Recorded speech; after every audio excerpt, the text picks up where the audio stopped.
السلام علیکم ورحمۃ اللہ وبرکاتہ۔ Quran learning with Tajweed and Arabic grammar میں تمام طالب علموں کو خوش آمدید۔ امید کرتی ہوں آپ سب خیریت سے ہوں گے۔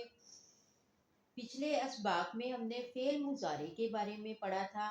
آج ہم قرآن پاک کی آیات میں سے فعل مضارع کو ڈھونڈیں گے، اس کا باقاعدہ اردو ترجمہ دیکھیں گے اور صیغے کی پہچان کریں گے۔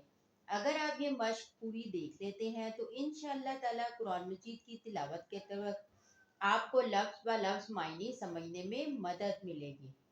تو شروع کرتے ہیں۔ اعوذ باللہ من الشیطان الرجیم، بسم اللہ الرحمن الرحیم۔ مثال نمبر 1 سورۃ البقرہ آیت نمبر 3۔ الذین یؤمنون بالغیب ویقیمون الصلاة ومما رزقناہم ینفقون۔ ترجمہ: جو لوگ غیب پر ایمان لاتے ہیں اور نماز قائم کرتے ہیں اور جو کچھ ہم نے انہیں دیا ہے اس میں سے خرچ کرتے ہیں۔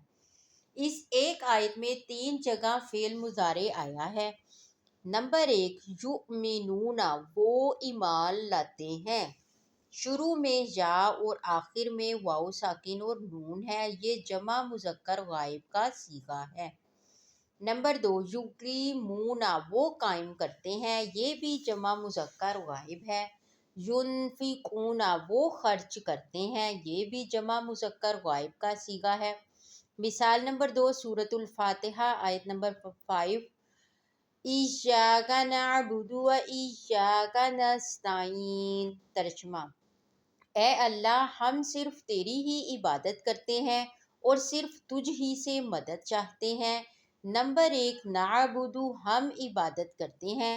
شروع میں علامت مضارع نون لگی ہے جو جمع متکلم کی نشانی ہے۔ نستعین، ہم مدد چاہتے ہیں، اس کے شروع میں بھی نون ہے، یہ بھی جمع متکلم کا صیغہ ہے۔ مثال نمبر 3 سورۃ آل عمران آیت نمبر 110۔ تأمرون بالمعروف وتنہون عن المنکر۔ ترجمہ: تم اچھے کاموں کا حکم دیتے ہو اور برے کاموں سے روکتے ہو۔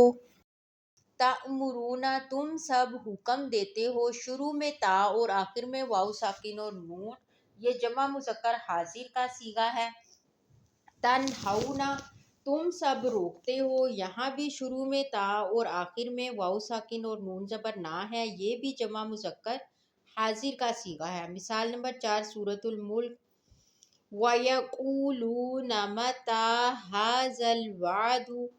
ترجمہ: اور وہ کہتے ہیں کہ یہ وعدہ کب پورا ہوگا۔ یقولون، وہ سب کہتے ہیں، اس کے شروع میں یا اور آخر میں واو ساکن اور نون زبر نہ ہے، یہ جمع مذکر غائب کا صیغہ ہے۔ سورۃ الکافرون۔ لا اعبد ما تعبدون۔ ترجمہ: میں ان کی عبادت نہیں کرتا جن کی عبادت تم کرتے ہو۔ اس چھوٹی سی آیت میں 2 الگ الگ صیغے ہیں۔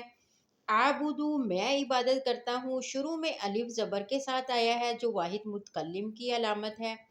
تعبدون، تم سب عبادت کرتے ہو، شروع میں تا اور آخر میں واو ساکن اور نون زبر نہ ہے، یہ جمع مذکر حاضر کا صیغہ ہے۔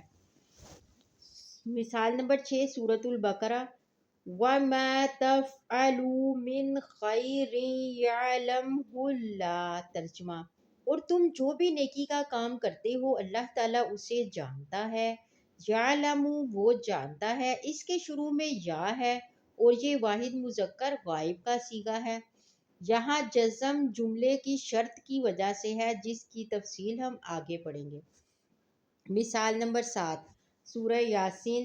اِنَّا نَحْنُ نُحْیِی الْمَوْتَىٰ وَنَکْتُبُ مَا قَدَّمُوا۔ ترجمہ: بے شک ہم ہی مردوں کو زندہ کرتے ہیں اور ہم لکھتے ہیں جو کچھ انہوں نے آگے بھیجا۔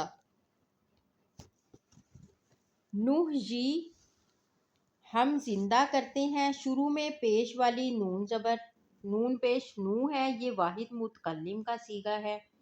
نکتب، ہم لکھتے ہیں، شروع میں زبر والی نون اور آخر حرف پر پیش ہے، یہ بھی جمع متکلم کا صیغہ ہے۔ مثال نمبر 8 سورۃ النص وَرَأَيْتَ النَّاسَ يَدْخُلُونَ فِي دِینِ اللَّهِ أَفْوَاجًا ترجمہ، اور آپ لوگوں کو دیکھ لیں کہ وہ اللہ کے دین میں فوج در فوج داخل ہو رہے ہیں۔ یدخلون وہ داخل ہوتے ہیں یا ہو رہے ہیں، شروع میں یا اور آخر میں واو ساکن اور نون زبر نہ، یہ جمع مذکر غائب کا صیغہ ہے۔ مثال نمبر 9 سورۃ القریش فَلْيَعْبُدُوا رَبَّ هَٰذَا الْبَیْتِ ترجمہ، بس ان سب کو چاہیے کہ اس گھر کعبہ کے رب کی عبادت کریں۔ یعبدوا تاکہ وہ سب عبادت کریں، اس کے شروع میں یا ہے، لام امر آنے کی وجہ سے آخری نون گر گیا ہے، یہ جمع مذکر غائب کا صیغہ ہے۔ مثال نمبر 10 سورۃ الکوثر ان شانئک ھو الابتر بے شک آپ کا دشمن ہی بے نام و نشان ہوگا۔ سورۃ الکوثر کوئی فعل مضارع نہیں ہے، یہاں لفظ ابتر الف لام کے ساتھ اسم ہے، فعل نہیں ہے۔ یہ مثال میں نے اس لیے رکھی ہے تاکہ آپ کو یاد رہے کہ ہر وہ لفظ جو الف سے شروع ہو وہ لازمی نہیں کہ مضارع ہی ہو۔ الحمدللہ آج ہم نے سیکھا کہ کس طرح چھوٹے چھوٹے قواعد کو سمجھ کر ہم قرآنی آیات کا ترجمہ اور صیغے خود پہچان سکیں گے۔ اب باری ہے آپ کے ہوم ورک کی۔